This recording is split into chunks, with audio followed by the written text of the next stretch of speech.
Microphone. All right, good evening and welcome to the regular board meeting of the Truckee Donner PUD. It is February 5th and 6:01 p.m. Look at that, roll call, please. Shauna. Director Aguirre. Here. Vice President Finn. Here. President Bender. Here. Director Ellis. Here. Director Laliotis. Here. Thank you. Thank you. Pledge of Allegiance. Bob, you want to do it tonight? All right. You ready? Begin. I pledge allegiance to the flag of the United States of America and to the republic for which it stands, one nation, under God, indivisible, with liberty and justice for all. Thank you. Mr. Joe Horvath, are there any changes to the agenda tonight? Mr. President, there are no changes. Thank you. Okay, public input. Time set aside for the public to address the board on any matter not on the agenda. Is there any public input? Pam? Welcome. All right, no public input tonight. Director update. Krista. I'll be happy to start. Yeah, I do have a director's update. I just wanted to share with the rest of the board that last week with Stephen, I attended the NCPA and CMUA's Capital Day in Sacramento. Nice. And it was nice. So, you know, in that event, we're essentially there to discuss the issues facing us as publicly owned utilities, and have a chance to meet with our state representatives, our assembly people, and our senator, and to learn what our fellow agencies are doing that have been successful or not so successful. And it was really great. I did a lot of listening, of course, but also had the chance to talk with our Assembly Representative Dolly and Senator Dolly, and I found them both to be very engaging and supportive. And the main things that were discussed throughout the course of the day, that we had lots of speakers meet with us throughout the day, included reducing wildfire risk, this is that thing, and local communities, the increasing use of public safety power shutoffs, our pathway to zero carbon, how are we going to do that, reduce emissions while maintaining safe, reliable, affordable energy, and issues dealing with procurement mandates, or mandates really of any sort. And I think that was pretty much all the high points that I wanted to touch on. And we got to eat at Frank Fat's, and that was really good. That was really good. Walnut shrimp. So I look forward to next year's meeting. And I think that was it. Thank you. Great. Nice. That's a good one. It was a good one. I have nothing, Mr. President, thank you. Okay. Bob. Only thing I got is last week I got to drive to Big Sky, Montana, and we drove through Idaho Falls, where by the wind farm, but unfortunately couldn't see it this time because it's so foggy, so I didn't get to see it. But it was very windy, but it was a very nice trip, and glad to be home. Nice. Tony. Nothing, thank you. Nothing. I forgot something. Go ahead. Yeah. No. Just one of the things that was very interesting was Redding's wildfire mitigation plan, and they have hired 500 goats to help them with their vegetation management. awesome. And I just thought that sounded like a more fun way to handle our problems. So, maybe 500 or 1,000 goats. They hired 500 what? Goats. Did Del Webb last year. Good for them. That's what they did. Goats. Yeah, Del Webb hired goats They don't last charge year, much. you know. Goats are they're easy to get along with. I think the coyote population would spike. They have a fence around it. They do put a fence around it. Okay. All right. Thank you. Okay. We have a public hearing tonight. Item number 7, conduct a public hearing for the California Environmental Quality Act initial study and proposed neg deck for the Electric System Master Plan 2019. Sana. Good evening, President Bender and members of the board. This is item 7. As you recall, we did a master plan update in 2019, and on November 19th, we gave a presentation about the results of that study in conjunction with our consultant, Electrical Consultants Incorporated. The master plan process requires us to go through a CEQA initial study, and we did complete that in December and early January, and on January 15th, we presented the findings of the CEQA initial study with a proposed negative declaration, and at that meeting, you scheduled our public hearing tonight to receive public comment. Here's a quick overview of the CEQA schedule. As I mentioned, we've presented the workshop for the master plan and the initial study, and we're doing the public hearing tonight, and then next month, after the public comment period closes, we'll come back to you for a presentation asking for approval of the CEQA proposed negative declaration and formal adoption of the master plan.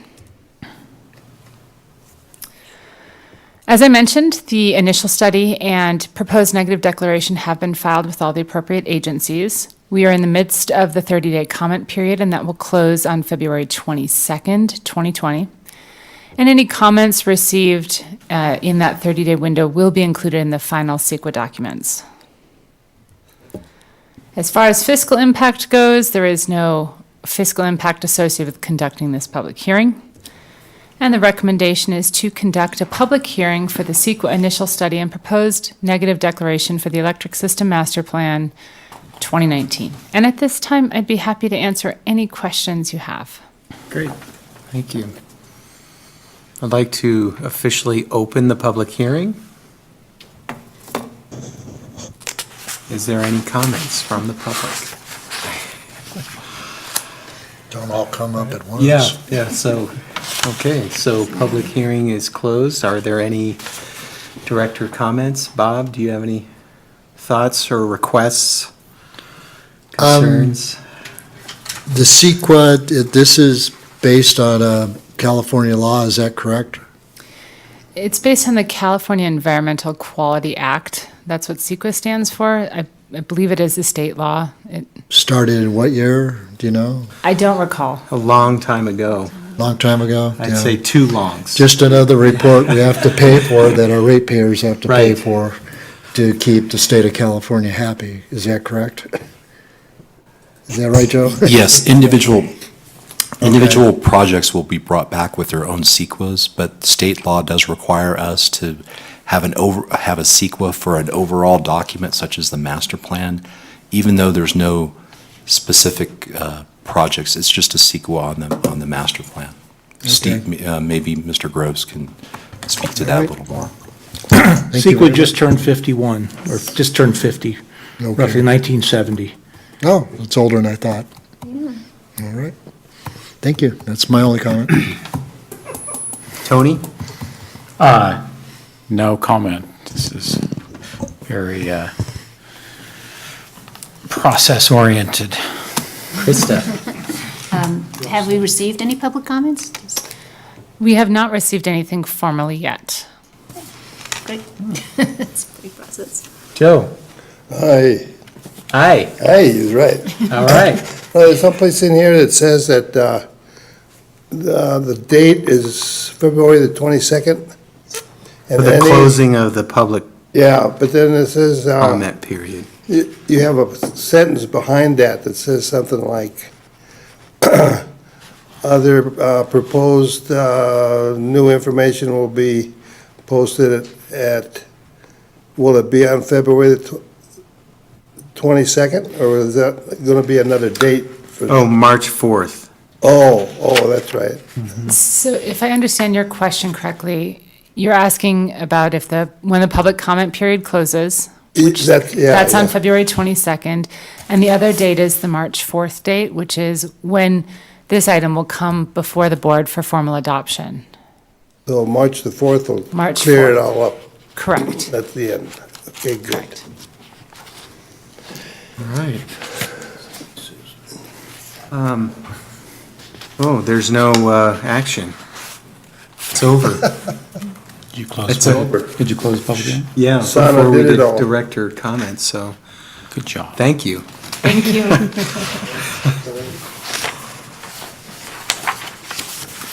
Okay, we have a huge consent calendar tonight.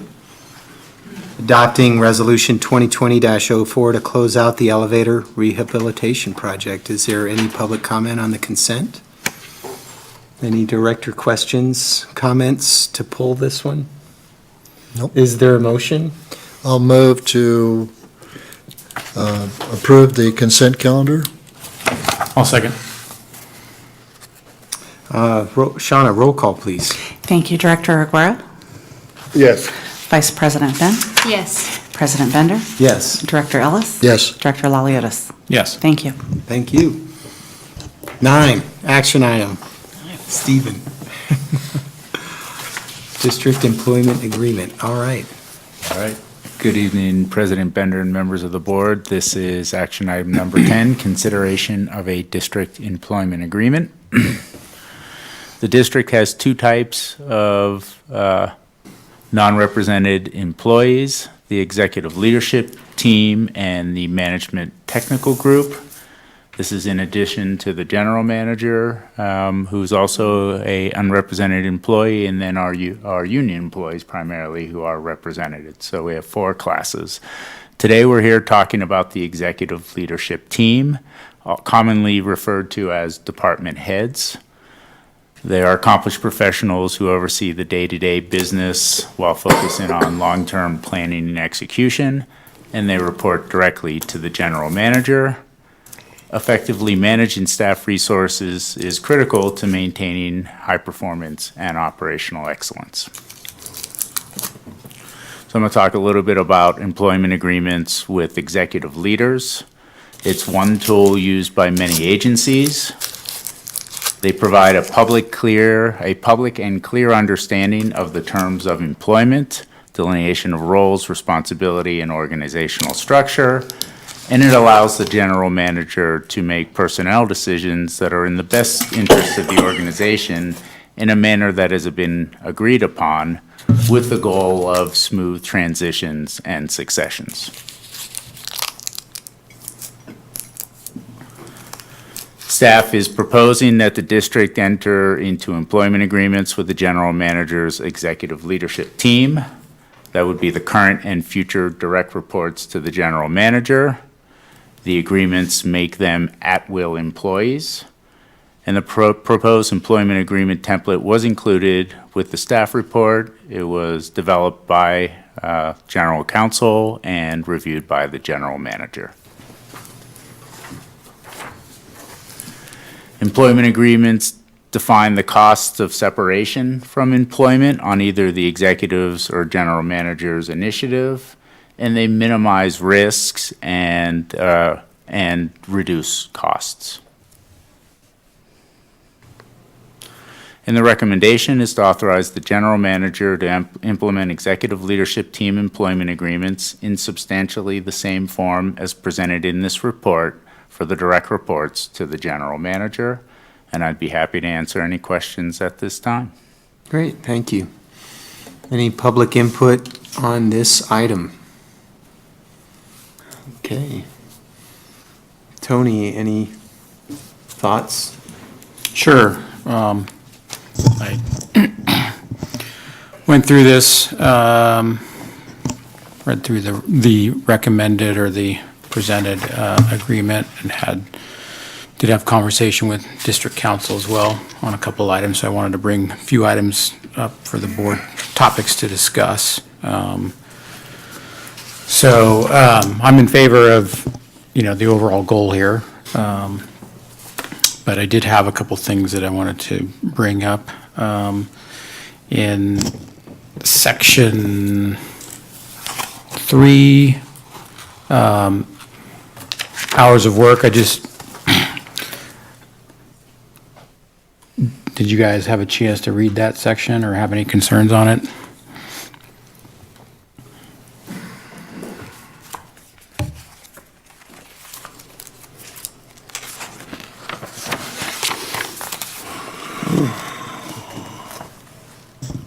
What is your issue with that? So, Tony? yeah, what I was saying, I'm generally used to seeing a number in there that sets an expectation of roughly the number of hours to work per week.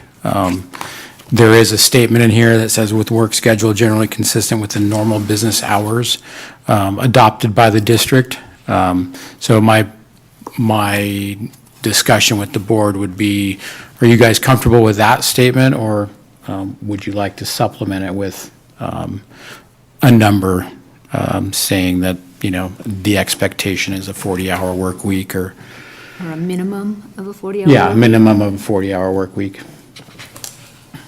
And that obviously includes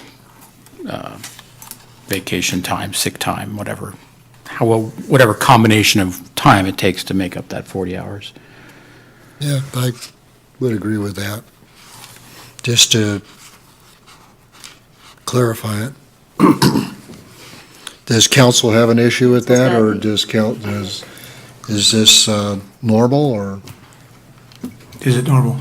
These types of agreements are very commonly used in public agencies. They're not universally used, but they are quite common. This specific provision that you're looking at, I've seen them written both ways, with references to hours as an expectation and not. I think you want to be very careful about not setting some minimum weekly requirement, because as you can see from tonight, you have many of your staff who would be subject to these agreements who work evenings. They sometimes work on weekends or during emergencies. And so to set a hard and fast time at 40 hours a week, I don't think that would really be appropriate, because I think there will be times, I think more on average is, in a guidance. And so as Tony pointed out, there is a statement in there that says there's an expectation to work generally, hours that are generally consistent with the normal business hours of the district, which are 8 to 5. So I look at that as creating some boundaries, but I can understand the desire for more granularity with that, but I'd be very cautious about trying to tie that too tight. That you need to have some discretion for not only the general manager, but the folks that are subject to these agreements, because their hours could vary depending on the circumstances, very widely. Yeah. Yeah, I mean, I'm open to using the term average if that sets a different tone to the number, but I wanted to have this discussion with the board and have Steve's advice, so I'm open to Yeah, now further that I've heard discussion. Steve's, comments, I mean, I think the way it's written is acceptable at this time. And wouldn't full-time, isn't by California law 32 hours, at least 32 hours to define full-time, or is that not, for example? No, there's no full-time definition in California law, and from a wage and hour perspective, the district is a public employer is governed by the Federal Fair Labor Standards Act, and we look, at the only reference to number of hours is with respect to overtime, and the FLSA looks at up to 40 hours in a work week as regular time and time over that. So there is no standard in California law. Okay. Yeah. Say, Steve, I assume that they would come in to work when the office is open, and they would work 40 hours as they do now. But then the agreement goes to say that if they're on a project and they're still working over their, whatever the shift would be, after 5 or whatever, or the place is closed, that they stay on the project until they finish it up, those duties, without overtime. That's why there's no hours, because there's no way to gauge what would be overtime and what would not be overtime. But I understand, or I assume that their management, and they are on a standard salary, and that is the pay for this position, right? Correct. So I generally agree with what you had said, except the first thing I think you said was that they would always come in at 8 o'clock, or, you know, when the district opens for business, and that may or may They all not. do now? More than likely they do, but there may be, you know, if we had a late board meeting and they're here late, Yeah. you know, there may be circumstances when they're not coming in at 8 every day, so I don't think there's an absolute requirement. In fact, this section says that there wouldn't be a fixed schedule. Right. Yeah. But no, I think- That's fine with me, it doesn't have to be, but, because we're getting along fine the way it is. Now, are there any agreements out there now, to anybody? There's no agreement out there. Not within the district, Not within the district. only with, Not now, right? only with the general This will manager. be the start. Correct. The only employment agreement the district currently has is with the general manager. Yeah. I think I'm okay with it currently as written. That's fine. That's why we're having this Yeah. discussion. I'm glad you brought it up.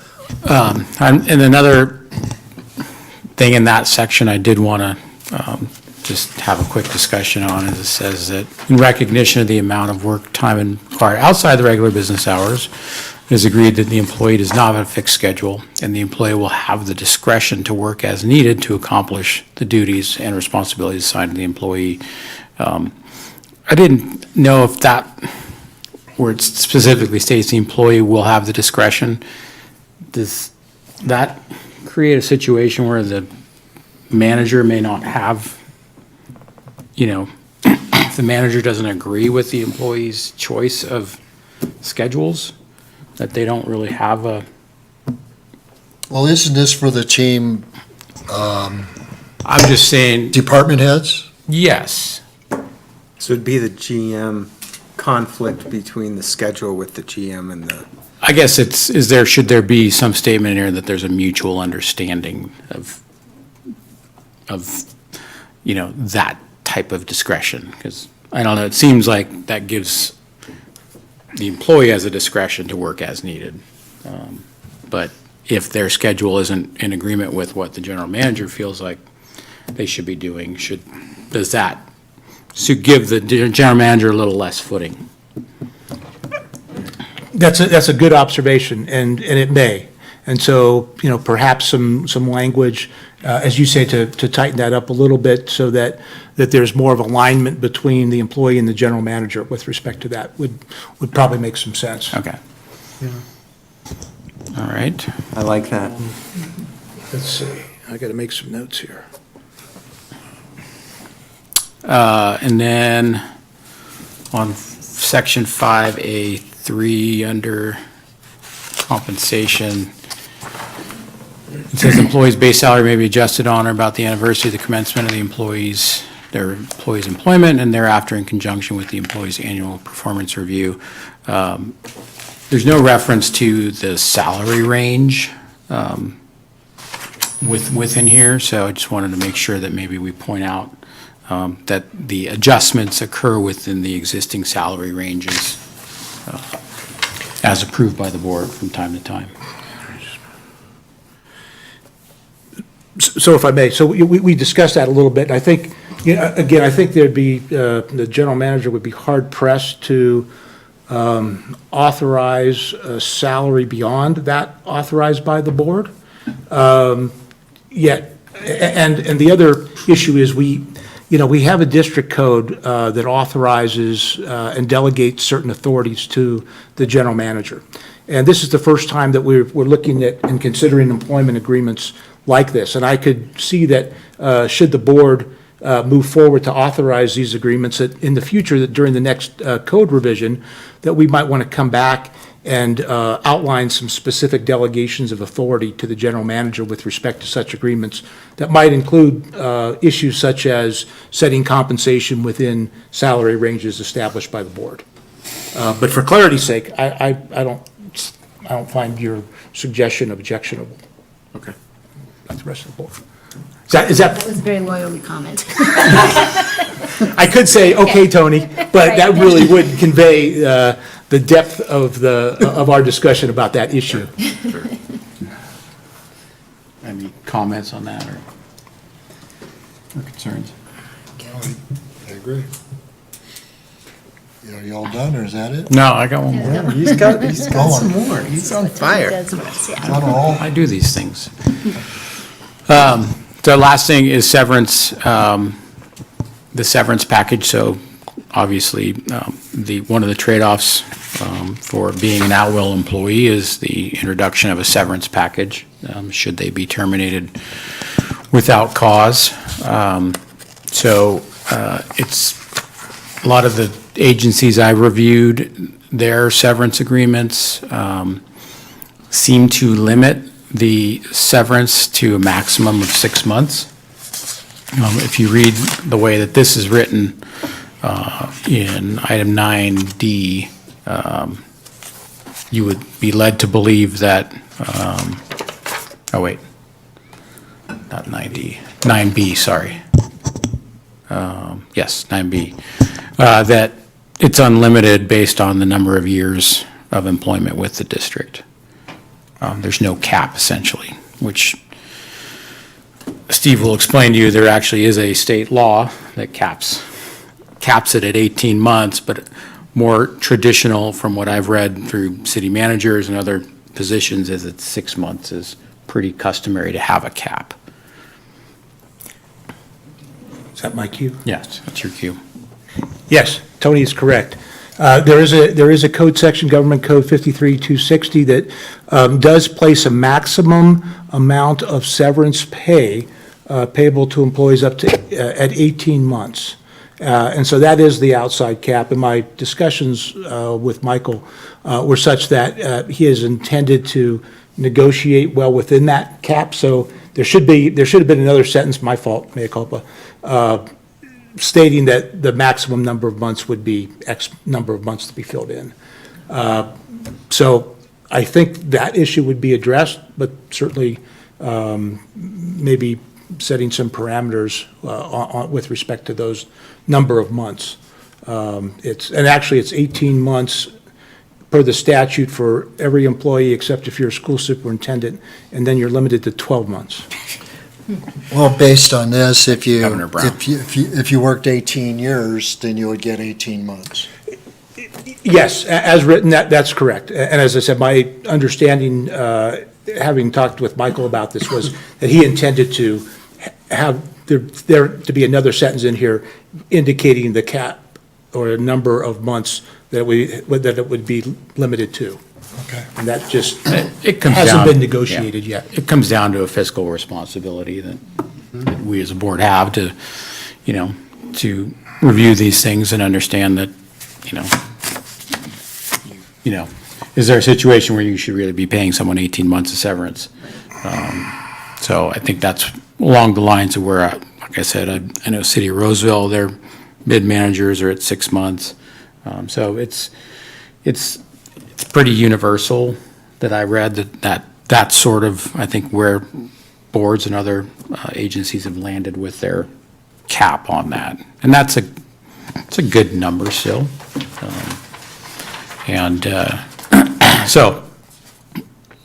We can have further discussion if you guys feel like you want to put a cap. I think it's a good idea. I would agree. I would agree with that, sure. Especially with state law. You guys in agreement with 6 months or? That's common and reasonable. I am. Okay. I believe it to be, but Yeah. I can't say I've researched every agency. Right. Well, I did not. So, Well, it should be all right. Yeah, you can find a job. what's that? 6 months should be all right. Okay. All right. I mean, it's severance. Right. And that's without cause, so. Yeah. Okay, that's all my comments. Did I start with you? Yes. You did. Oh, okay. I can't remember. Thank you, Tony. Bob, anything to add? or subtract? Yes, Stephen, did the department's heads have any input on putting this together, or have they looked at this proposal, or, I mean, what are your comments, or what, any comments from the department heads about this proposal? So we were not involved in the development and drafting of the proposal, but it was presented to us in draft form, so we have had the opportunity to look at it. I do not have organized comments from the leadership team, but we too are, interested in looking at it and making sure we understand everything before we go ahead and sign it ourselves. So I think we're we're somewhat early in the process, but we're looking at it and we've had the opportunity. Okay, I just want to make sure there's no, major protests from any of the department heads about this, this agreement. I wouldn't say we fully finished our response, but an initial, I have not heard any. Okay, all right, so I'm concerned about our department heads, and I want to make sure. So I'm tempted to. Joe? Like Stephen said, we did have a chance to review it. I don't believe that we had any comments about it. Major objections. Correct, yes. Okay. Want to make sure you guys are happy. That's all I got. All right. Krista? Yeah, sort of, I guess, along Bob's lines, it's supposed to offer clarity to all parties involved, so it's not necessarily positive or negative. It's just information, this is what we're defining our relationship to be, so I always think that's a good idea. I like to know what you're getting into, and that's what this does, so I don't have any objections to instituting this policy. Okay. What kind of agreements are we on now, and what have we had in the past? I mean, how are you operating now? Without an agreement? Steve Gross can Naturally. answer that now. So Joe, right now, the district only has one employment agreement, and that's with the general manager.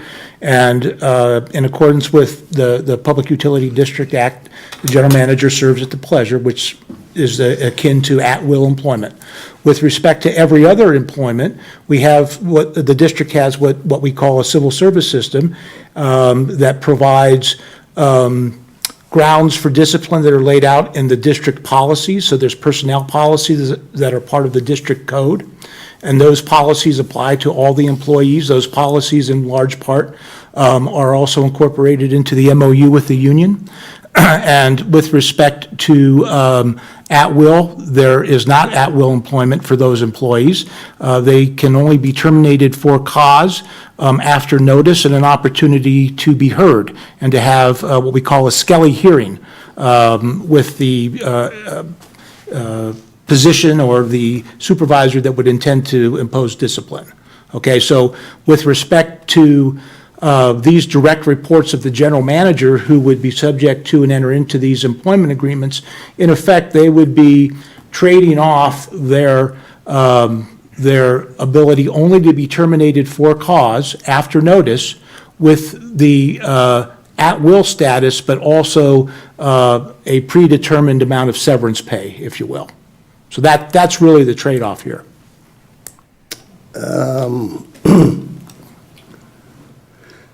This looks like it's pretty steadfast that the manager can terminate him any time. Or at his will. Well, right now, under the district policies and the authority that's been delegated to the general manager over many, many years, the general manager is the board's employee, and every other employee is really subject to the direction and control, hiring, discipline, discharge of the general manager. And the policies that we have intact now. Correct. So in effect, the general manager has for many, many decades, and I can't recall how long, but at least as long as I've been around, the general manager has always been delegated the authority to hire, discipline, discharge employees, but that right to discipline and discharge has been limited by the obligation to provide notice and an opportunity for a hearing. Now, that's the way it is, but not with this agreement. Correct. And this agreement would apply to the direct reports of the general manager. How long we've been operating the way we have been? 100 and some years? It's 1927. Yeah. And why do we need these agreements for, at this time? Well, as I said, they are fairly commonly used with public agencies, not universally, but they're fairly common. It really does help to establish a common set of expectations with respect to terms of employment, terms of separation, what one can expect upon separation. And so from that respect, it really does provide a lot of clarity in the relationship between. Have you read this agreement, or did you draw it up? I drafted it and I read it. Oh, good, then you know what's in it. Because, I started to read it, and I go, oh, the manager owns the employee. Yes. According to this agreement. Yes, always has, but there's trade-off here, though, Joe. There's trade-off in that the employee, through the agreement, is guaranteed, if you will, severance. And that's not the case under the current system. And so that guarantee of severance provides some certainty in that relationship. Okay, but if the employee quits on his own, there's no severance. Correct. Which is the same as it is today. Yeah, right. So, I still go back and say, why do we need the agreement? I think we're doing fine without it. But we'll see what happens. I think it's pretty tight. I like it the way it is, everything's working out. There's still no hours. And everything's going along just fine and dandy. And I know that they put in from 8 to 5 every day, and if they have to work, like tonight, they come back and work. And we don't really need an agreement for that, because they're doing it now. Anyway, that's my opinion on the agreements. And thank you, Joe, for your opinion. And that's okay. It's Yes, it okay. is. Yes, it is. I guess I almost didn't say all the stuff I was going to say, but I did. You did. This is the place to say it. And the time. Yes, sir. Yeah. All right, thank you. Tony, got a question for you on 9B. The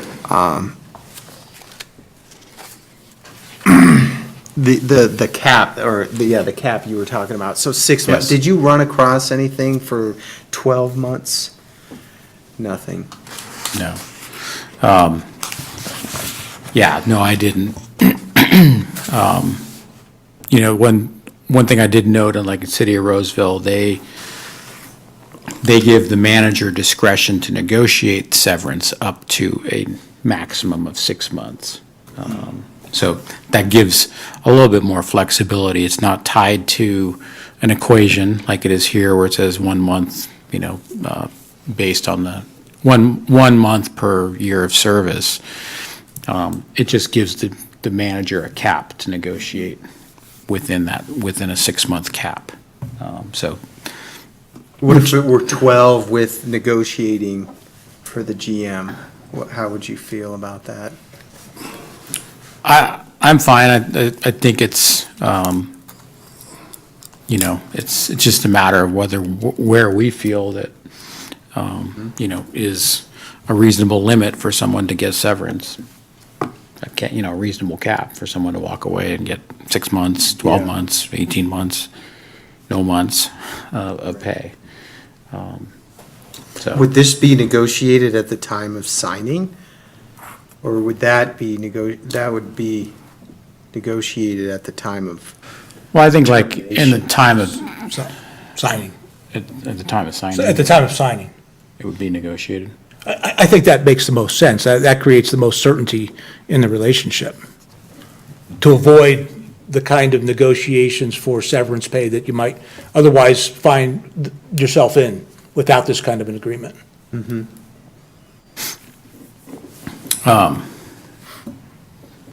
I kind of would like to have some feedback from our employees. They say they haven't got any organized information yet. I think we ought to give them a little chance and give us a little bit of time to see what they think about these agreements. Well, Joe, this isn't all the employees, this is just one No, of the I know, department it's just heads. the heads of the departments. Well, most of them are here, aren't they? And I think they ought to talk about it and see, I'd like to see their general opinion. We can I certainly, vote on it. Pardon? we could certainly do that and bring it back. So do you guys want to table that for now then, and That's what I'd like to do. I think I would, yeah, we can make the recommendation to, revise it? yeah, make the changes that we've agreed, that we've recommended tonight, Right. and then redistribute it for review and bring it back. Again, I'm fine with that. Is that okay with the employees? Or the ones we have here? our acting general manager? Are you suggesting, just to be clear, are you suggesting to table? We can certainly table this and bring this back at the next time. That's. Oh, well, Joe would like to hear input from you and the other department heads. You all have different ideas right now. You haven't got together on a meeting or anything. Might be challenging. And this concerns you the most. The employees have been given the opportunity to review the document and the opportunity to come forth if we've had any major. But you can't tell us that they're all in conjunction with it. Well, I don't think we have not gotten together as per Director Aguirre's comments, and so I would maybe make the suggestion that you would table this item and bring it back at our next meeting. Good. And we'll have that input for you then as a group. Tony, Yeah, Steve? I'm fine with that. Except for the word table. We, somewhere along the line, we may have adopted Robert's Rules of Order, and if you table something, you have to remove it from the table to discuss it. So if you want to just not take action tonight and to just Yeah, put it on so the next no agenda, action. that would be. That's correct. What do we call that, Steve? No action. Okay, no Just action. Taking Put it no on the next action. agenda. Okay, let's have no action then. I think we're all for that. And For could no I action. clarify that you're requesting that we incorporate the comments that were made on the dais into what comes back in a month? Well, direction to staff. Yes. Correct. Do we need to? I think direction to staff is pretty clear on that. Yeah. Okay. You have another chance to discuss it at the next meeting. Good. Okay. All right. All right. Thank you. Item number 10, consideration of a resolution 2020-03 commending PCWA General Manager Einer Maisch, I believe that's the pronunciation, I'm hoping. Maisch. For his years of service. Stephen? All right. Good evening again, President Bender. This is action item number 10. District has a long history of working with local agencies and organizations to support our mission in the community. This is particularly true around the areas of water stewardship and management. The district, PCWA, and North Star Community Services District have been collaborating in the Martis Valley for well over a decade. We worked together on the federal Truckee River Basin study, which included the Martis Valley groundwater model.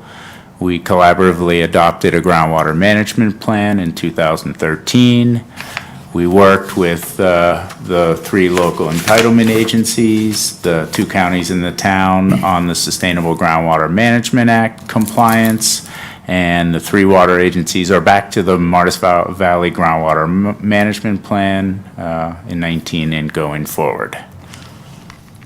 Einar L. Maish has been the general manager of PCWA since 2015. Mr. Maish has been a strong supporter and partner to the district. He's announced his retirement at the end of February, and district staff, along with the local water agencies listed up on the presentation, are proposing to each adopt a resolution commending Mr. Maish for his years of support and support of the local water agencies on what PCWA affectionately refers to as the East Slope. District Resolution 2020-03 was included in the staff report, and the adopted individual water agencies will be combined by PCWA into a ceremonial resolution, which will be presented to Mr. Maish. For those of you who have not had the pleasure of meeting Mr. Maish, that's what he looks like. There is no fiscal impact associated with the adoption of this resolution. And the recommendation is to adopt Resolution 2020-03 commending Placer County Water Agency's General Manager Einar L. Maish for his years of service and partnership with the district. And I'd be happy to answer any questions at this time. Great, thank you. Is there any public comment? Seeing none, we'll close public comment. And any thoughts, Krista? I'm all for recognizing achievement. And So- fellow partners? Yes, and partnership. Joe? Yes, we've been partnership with him, and he's one of our colleagues, and I think that it's very, it'd be good of us to send us a resolution and commend him good service and happy retirement. Nice. We're not ready for the motion, so you can go ahead. Bob? No, I'm all for the motion, thank you. Great, Tony? I've known Einar for probably 13, 14 years, working with PCWA through Tahoe City PUD, and everything Stephen said is true. No, it's all of the working relationship between PCWA and all of the agencies here from Truckee into the basin has been very welcomed, and they continually provide, although somewhat minimal, a stream of funding into the East Slope that has benefited the area and the local water agencies, so we meet quarterly with that group. So we all know each other very well and work together very well, and it's a great group of people that get together once a quarter and talk about the issues going on around Placer County. So I wish Einar very, happy trails and good luck in his retirement, and this is a well-deserved resolution. Good. Excellent. Good to commend allies and partners, so I'm all for it. And I want to thank Stephen for writing my board doc for me. You're welcome. Good. Tony, you want to do the motion? Sure. I'll move approval, adopting Resolution 2020-03, commending Placer County Water Agency General Manager Einar L. Maish for his years of service and partnership with the district. Excellent. I'll second that. Oh, it's a tie. The race to No. second. Give it to Joe, he knows him. Or Krista, actually. Yeah. Okay, we have a motion and a second and a resolution. Shauna, may we have roll call? Thank you, Director Aguirre. Yes. Vice President Finn. Yes. President Bender. Yes. Director Ellis. Yes. Director Laliotis. Yes. Thank you. Excellent.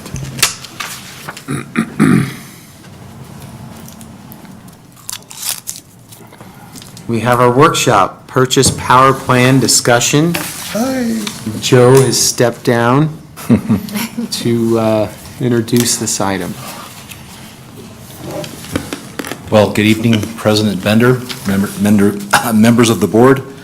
Tonight's workshop is a overview of the district's purchase power plan, and it also serves as an introduction to the board's request to discuss a recently published position paper on biomass energy. I don't either. So back in 2008, the district started a diverse purchase power portfolio with the goal of meeting California's RPS requirements. And of course, conservation is the first resource, and I will discuss this a little more on the next slide in the presentation. But additional goals include providing adequate and reliable and a high-quality electric supply to our customers. California RPS requirements began way back in 2011 with Senate Bill X1-2. I'm thankful that they don't number Senate bills like that anymore. It's pretty awkward to say. And that set a requirement of 33% by the year 2020. In 2018, SB 100, which got a lot of press, a lot of people know about it, that increased our RPS requirement to 60% by the year 2030, and mandated that the rest of the remaining 40% come from carbon-free resources by the year 2045. So the district's actual RPS achievements for the year 2018 was 65%. And of course, this exceeds the requirement for 2030, and we've been consistently well ahead of the state's RPS requirements. And we'll have an update to the year 2019 at our March board meeting, where this RPS number will be largely similar to the 2018 number. And this is that graph I mentioned about conservation as a first resource. Conservation has conservation has amounted to an average of about 1.5% over the years.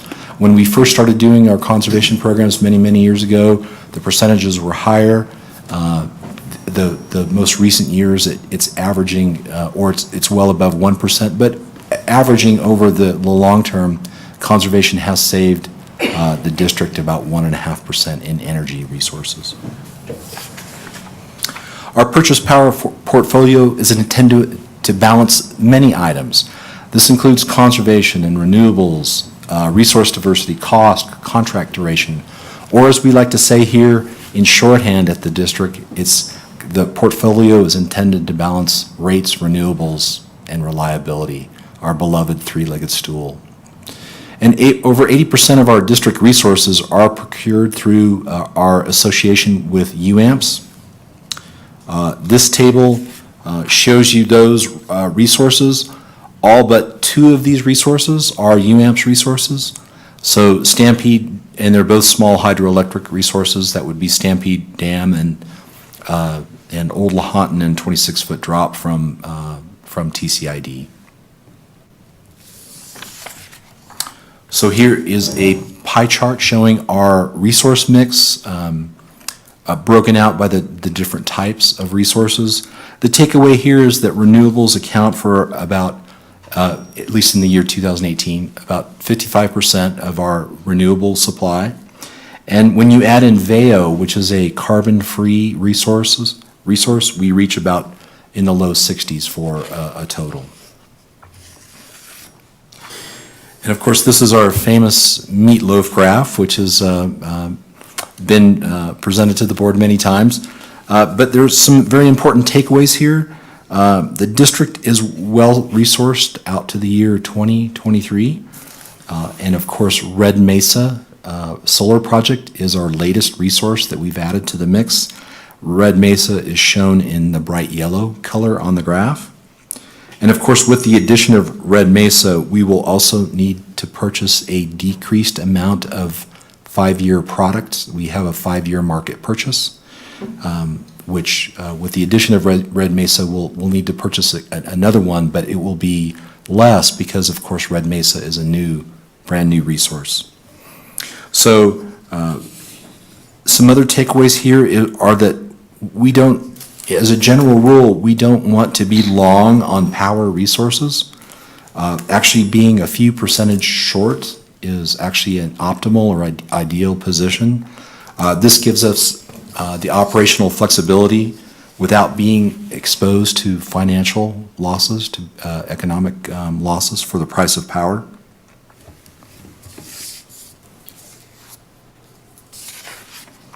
And of course, our focus for the next 2 years is on our newest resource, the Red Mesa Solar Project.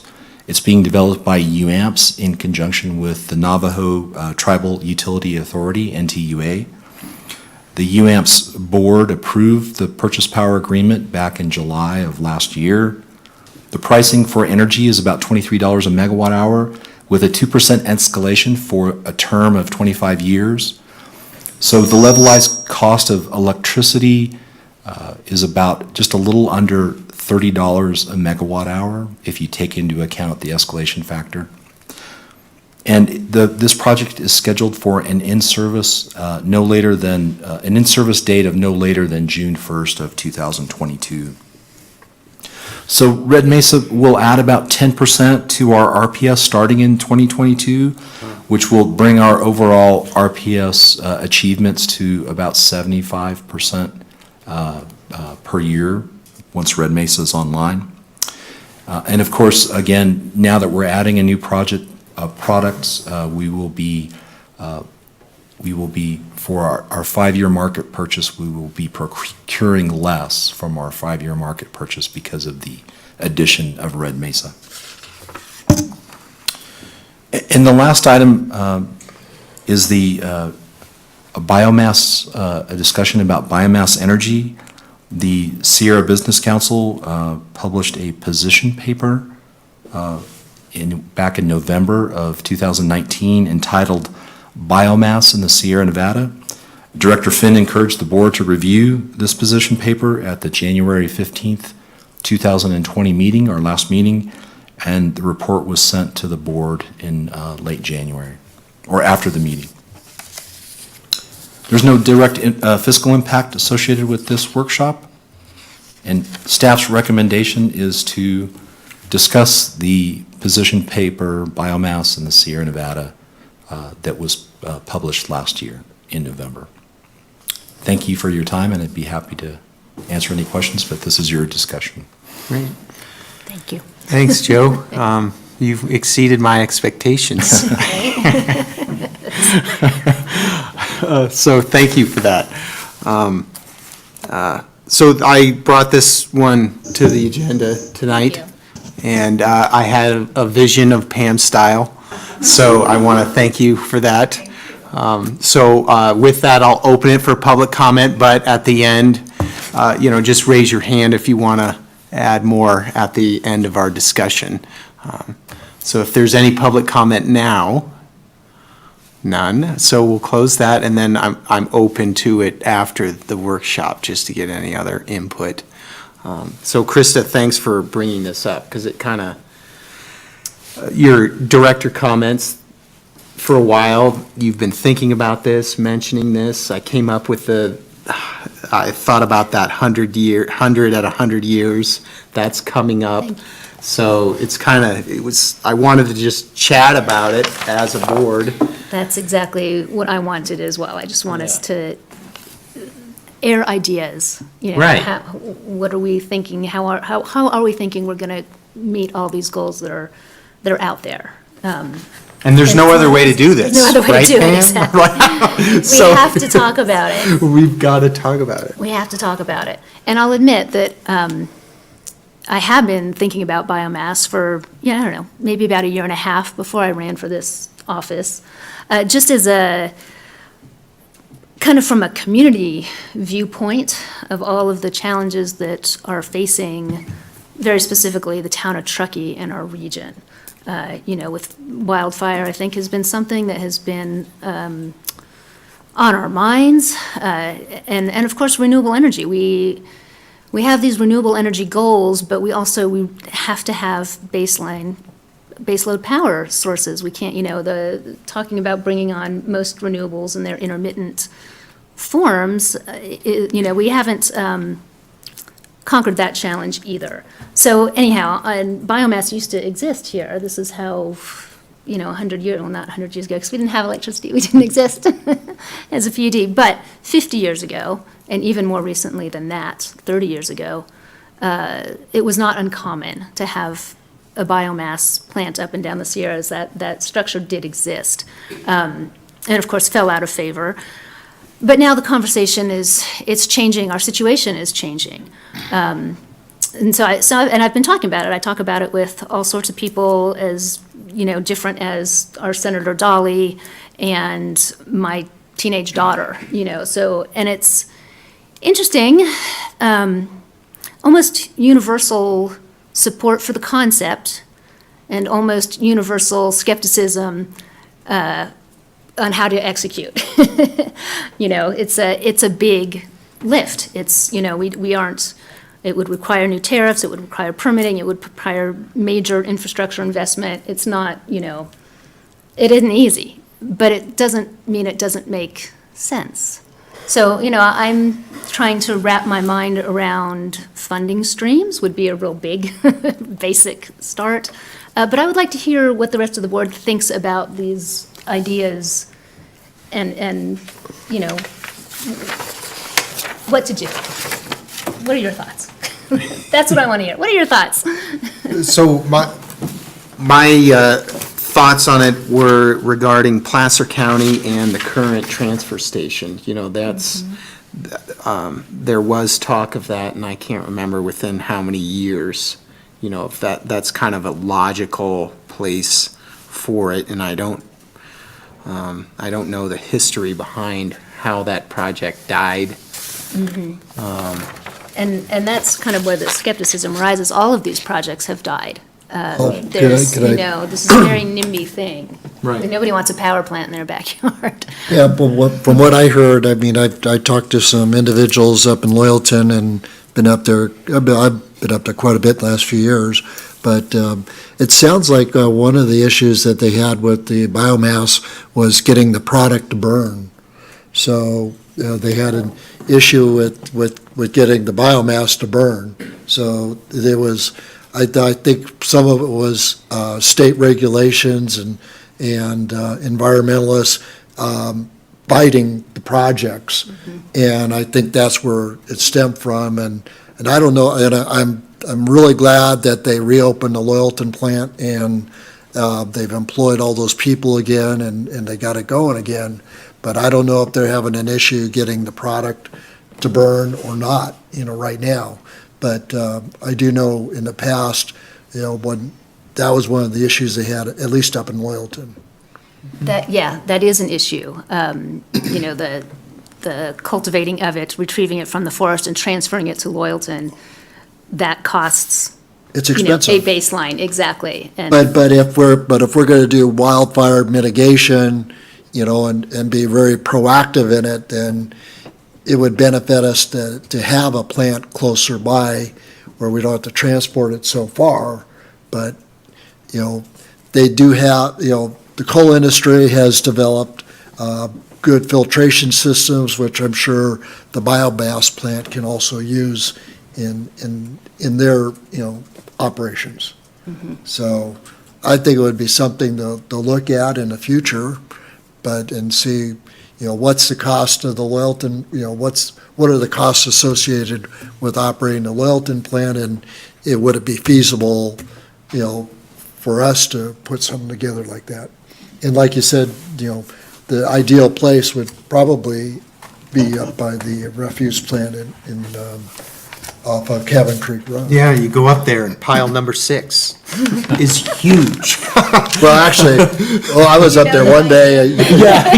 Well, a year ago, I saw a bear run, about an 800-pound bear run by. And I'm glad he didn't stop. So, Yeah, there's lots of stumps up there, massive amounts of fuel. But then again, we got to know exactly, what can they burn and what can they not burn, Right. and I mean, what's the limitation, But if we continue with this wildfire mitigation, and are we gonna be able to provide enough product for them to burn to keep a plant going full-time? Mm-hmm. And that's my concern. Right. Any thoughts, Tony? Tony? You can, it's a workshop, you can jump in. Yeah, no. This is a great discussion, but I think part of me wants to kind of step back and sort of kind of look at this more of a foundational approach, and it's like, are there goals we should be setting as a board on a more general level than just talking about biomass? Taking a step back and going, okay, 100% in 100 years, is that a goal? Is there a goal we want to achieve as a district as a whole in our resource package? And sort of start that conversation first. How we get there, what resources we use to get there, those are all decisions that, will come after this idea. But I don't think as a goal, as a whole, I think there's a desire to continue to push for more resources and push that RPS number up. It's not only, I think just discussions from us, but it's discussions from the community. So I think there's a fundamental decision I think that maybe needs to be made first within our organization to say, where do we want to be? And then from there we can decide and give staff some direction on how do we resource that? What are the tools? Biomass may be one tool in the toolbox for that, but certainly it's not the only one. So the other thing I was thinking of is this, if the board wants to continue to to push our RPS standards and set goals, this may be the opportunity to look at maybe setting a standing committee, call it the resource committee or something like that, where there's more frequent discussions between two board members and staff on tracking this whole process, setting the goals, working to establish how realistic the goals are, then working together to get through that, not necessarily at a full board meeting every time. That's one of the benefits of the standing committees, is they're a little bit more nimble and they can be a little bit more hyper-focused on the task at hand, and some resolution and some resolution and some big decisions. Those are the ones that go back to the board for further discussion. So, Just to interject, I believe we already have a committee formed do we? of Krista and I. Oh, We've We met need to get once, together more often. and we haven't met again. We need to get together more Yeah, often, so- Tim. That is true. Would you concur, Acting Director, General Manager? We met with Michael. met, Were yeah. you in the meeting, Joe? Joe was in that meeting. Okay. Yes. Yeah. And yeah. it was a pretty, we didn't get very I deep don't into recall the that name of the meeting. committee. Is it a committee? Or did you just We meet? just We- met. Oh, okay. Oh, okay. I don't All think we right. named So we need to ourselves. then formalize it. I think. Can you make a committee without affecting the one? Brown Act. Huh? The Brown Act. The Brown Act?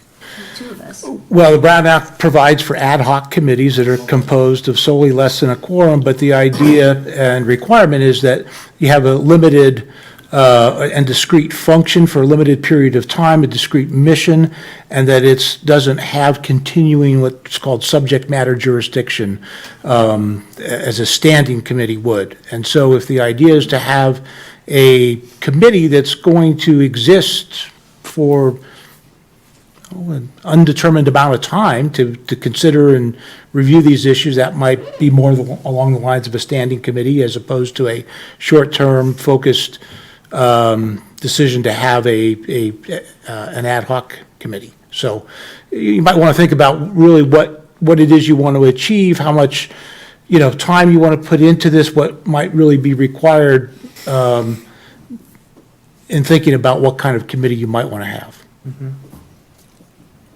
And tonight's a workshop, so there won't be any committees formed tonight. You have plenty of time to think about it. But I would be, for the future to form, I would lean towards a standing committee, because it's power purchasing. This stuff So it doesn't needs to be happen quickly. quickly. Would you agree, Steve, or? I'd agree with that statement, yeah. I'm not sure what you all want to accomplish, but, Okay, yeah. copy. Well, since we're talking about power, I just want to point out that I just saw that Japan is moving away from nuclear power totally and going to coal power. So Wow, that's kind of interesting. that is. It's also understandable. They've been dealing with a lot of issues with their nuclear program. So It's just, good. I'm not opposed to discussing biomass, I think there's a bigger discussion perhaps. Yeah. Well, to Start first. It's just one little area, to look at. it's a piece of a big puzzle, And I think that you're right, that we need to, I can be really clear about what I want. I know what I want. I do want to hit our 100% renewable goals as quickly as possible.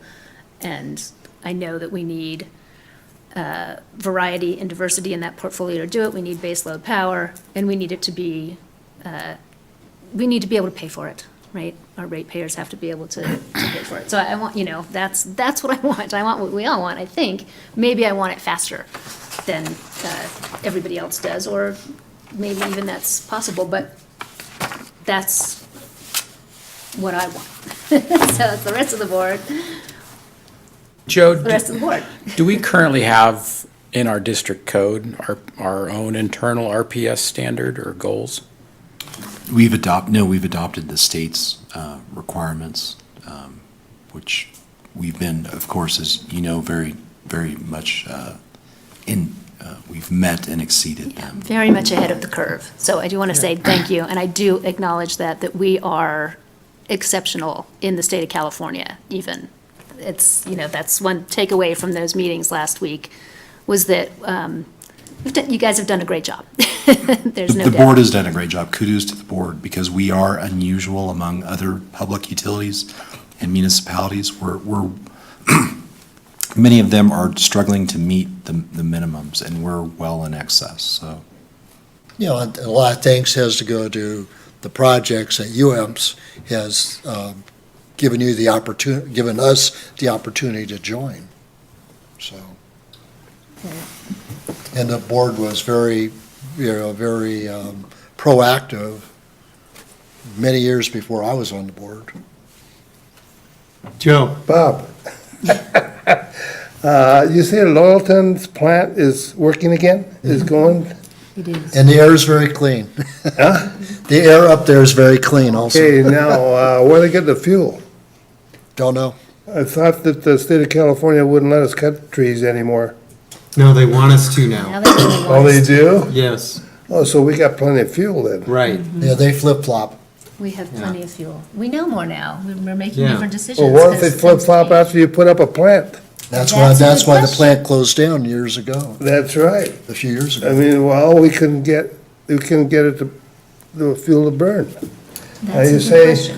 And And if we we file get the lawsuits.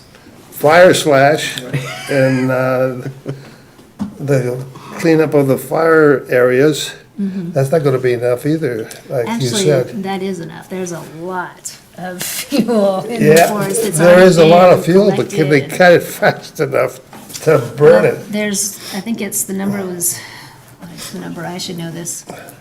They gotta have a couple of crews going. 200,000 slash piles between South Lake Tahoe and Loyalton, already in existence, already piled, Yeah. sitting there decomposing and being controlled burns, which is, Well, this plant was a little plant that we had here, and they just didn't seem to cut. Which plant is that, The Joe? one that was at the recreation department, that was Oh, our okay. plant, But they shut it down, huh? yeah.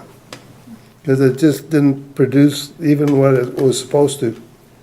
And that was minimal, I mean, it was a minimal plant. Yeah, that's one of the issues I see with it, and also, it may not operate, because of all the snow up here, it may not be able to operate 12 months out of the year.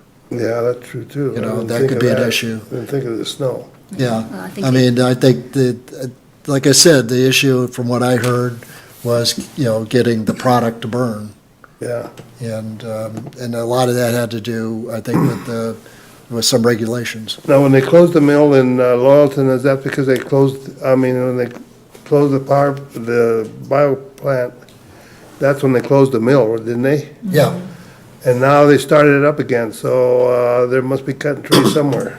Yeah, well, that's the switch that's occurred, is that the biomass plants previously have been associated with the lumber industry, so it was just a way to That's continue right. to monetize the lumber, and now it's the reverse situation. We have all the stuff we need to get rid of, and we're looking at the biomass plant as the number one solution. We have to monetize the result of that, instead of like, oh, we're making timber and boards, and we can get a little extra money by having a biomass plant here to burn. Now it's like, we need this biomass plant, we have to figure out other ways to make this pay for itself. We need other streams of income to make the plant pencil out. But now I feel like we've gotten all ahead of ourselves again with Tony's. No, I think it's Observation. just a matter of ideas coming up, and now this is the opportunity for us to communicate legally in an open process to figure out what the next steps are, and I really like Tony's idea of forming a standing committee. So maybe I can make a recommendation that we ask staff to bring back a couple agenda items. And one would be an agenda item to discuss our RPS goals. Okay. And for board to have a discussion about what we want those goals to be, what they are and where we might want them to be. And then the second item would be to perhaps discuss the formation of a standing committee. And through that discussion, we can define what is it we want that standing committee to do. And if we agree that it's worth pursuing, then take whatever steps necessary to form it. sounds good. Where is everyone at? And I believe we can talk about that regarding goals for RPS right now. I know Chris does. Yeah. 100% as soon as possible. I think that's unreasonable, for the cost prohibitive. What's a realistic? I think realistically, we should be around 80%. I don't want to have blackouts or brownouts, and I don't want to have high energy costs as a ratepayer. That's the main reason why I joined this board, was to try to, maintain, lower rates, and have a thumb on it. I mean, there is a somewhat of a roadmap there, and I think you can take probably the meatloaf chart and probably resource it, couldn't you? Which, by the way, Joe, is my favorite chart. Okay, 12 years on the board, that's my favorite chart. The pie section or the other one? The meatloaf chart of the power purchase. I mean, is that possible? I mean, based on, the future of the meatloaf chart?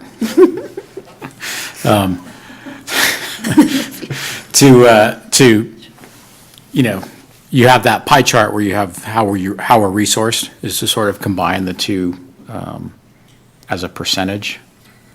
Is that possible, or am I not? Make it sound like. Is it apples and oranges? Well, we can list our resources on the meatloaf. We do what's missing from the meatloaf is basically the idea of the the future market purchase and what that will look like.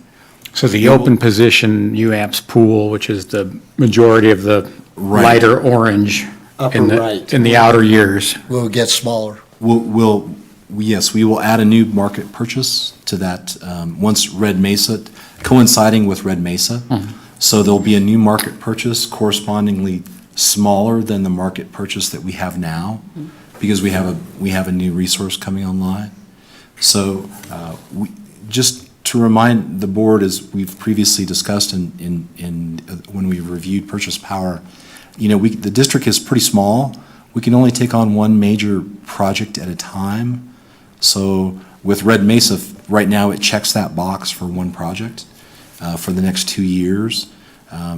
We can't really take on something else. Although, having said that, UAMPS constantly, they have what they call their resource project. And the resource project is developing power projects in the future for their members. Of course, Red Mesa was one of those ones that was a resource project that came to be its own project. So UAMPS is always looking for projects. That's part of what they do. So that's constantly being developed. But the district can't really take on multiple projects or doing more things. With Red Mesa, we've filled our bucket. UAMPS is looking. The other item to bring out too is that they're with Truckee Carson Irrigation District. They do have another hydroelectric facility. Well, they have many dams that they use to, because they're a water purveyor for their customers out there in Fallon. And they have another dam that currently is under contract with Sierra Pacific, with NV Energy, that they're trying to get out of that contract for. And we have had some very preliminary discussions about the district taking over that contract or purchasing power from that. Is that considered small hydro or large hydro? It's a small hydro, it would come with RECs. So I'm not saying that it's an absolute certainty, but that's something on the horizon that I'm looking at. So right now, we have our project right now that we're checking, the Red Mesa. We're looking at one that could be in the wings, but right now there's no sort of room in our portfolio. The danger is we don't want to be over-resourced. To be over-resourced is a bad position to be in. It's we could be costing the district money by being over-resourced. So adding projects right now in the next 2 years is maybe, it could be a bad economic position to be in. I don't imagine we're going to add anything in the next 2 years. That seems super fast. Yeah, I'm looking, you said 2027. In my head, I'm always 2030 because that's what the town pushed for. But certainly not 2025.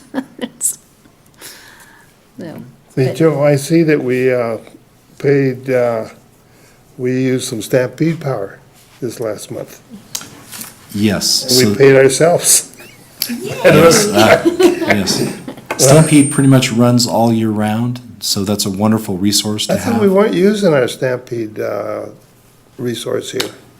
Stampede, we are, yes. We are. We are, yes. At one time, we were not, though, weren't we? Well, it was back in the day when Stampede Dam is located in the NV, it's in California, but it's within the NV transmission system. And that was back in the day when we were trying to get network transmission rights. Oh, I see. But once we got the network transmission rights from Sierra at the time, that allowed us to go to UAMPS. Well, Portola owns a little bit of this too, don't they? For Stampede, it's with the city of Fallon, actually. What is it? The city of Fallon, Oh, that's right, yeah. Do an exchange. yes. It was that Every way other year somewhere. or something. We haven't talked about that for a long, long time. Then I saw the bill, I said, hey, we're buying power from ourselves here. Worked out good. Can we wrap this up? Huh? Yeah, so I think we're in the 80 to 100% between 2027 and 2030. That's what I'm hearing for a goal workshop to finalize that, to give staff a little more direction. We're not just all over the map here. Clarity. Yeah, just a little more Right, so- clarity. Joe, did you say we were over 60%? We are. Correct. In 2018, we were 65. 2019 will be about the same. The numbers aren't in yet, but they'll be approximately the same. And then with the addition of Red Mesa in 2 years, we anticipate that the energy production would be equivalent to about 10% of our needs. So it would add about another 10% to our RPS number. So we would be 75, the mid-70s for an RPS value. If we were able to procure the TCID, additional small hydro from them, that would push us, right to, within 80. It's not for certain, but that's in discussions with them. So we're talking green power, Correct. yeah.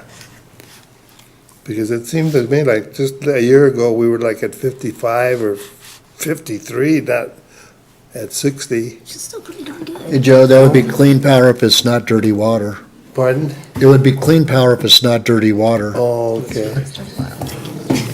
Okay, so are we in agreement to have staff bring back a agenda item in the future to discuss the district's RPS goals? Yeah, And so we can have have that down. an open discussion amongst the board and try and come up with a number. Okay. I'm in. And then what do we need to do for the standing committee? Take her direction to bring one to get Bring, it yeah. back to you. Oh, okay. Bring an item back, it'll be discussed how to form it, and then we can discuss what it is we want the committee to be. But it'd be nice to just agendize it, so yes, at the end of this discussion, we can form it. We can form it, or we don't Yeah. have to form it, but Right. we have the option to form it if we need Correct. to. Yeah. And we have also the opportunity to talk about how to form it, what it's going to do, and decide if we want to move forward. Got it. Steve, naturally, the committee is 2 members off the board. Yeah, that would be the committee. Is Yes. 2 members. Yeah. Typically, yes, you'd have less than a quorum of the board, 2 members. I want to also emphasize that a standing committee these are open public meetings, so they're agendized, there's public forum, so it's not like an ad hoc committee, which is it's a little different in that respect. So there's an agenda, there's a public, there's an agenda that goes out to the public, it's a We public talk. meeting, there's public forum, there's public participation, We haven't done one. just like a regular board meeting. Ever, for 12 years. I don't know, I don't recall ever having a standing committee within the last 11 and a half years. Not within the last 11 and a half years. There was a time when the district did have standing committees. Okay. And they eventually went by the wayside because there was a desire by some board members to have more robust discussion of all the issues and not to delegate certain discussions and recommendations just to a subset of the board. So those committees, that was a water and electric committee, I believe, many years ago. Yeah, that was many years ago. Yeah.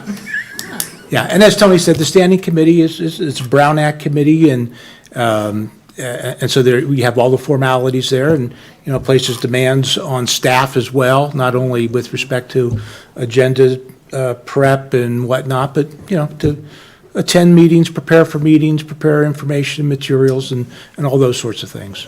And in fact, other board members can attend the meeting, but they cannot participate, other than the 2 standing committee members. Or talk. They Or can't talk, yeah, they That's can't right. talk or participate. If it's But they can open certainly meeting- listen. If it's a general meeting, everybody's included.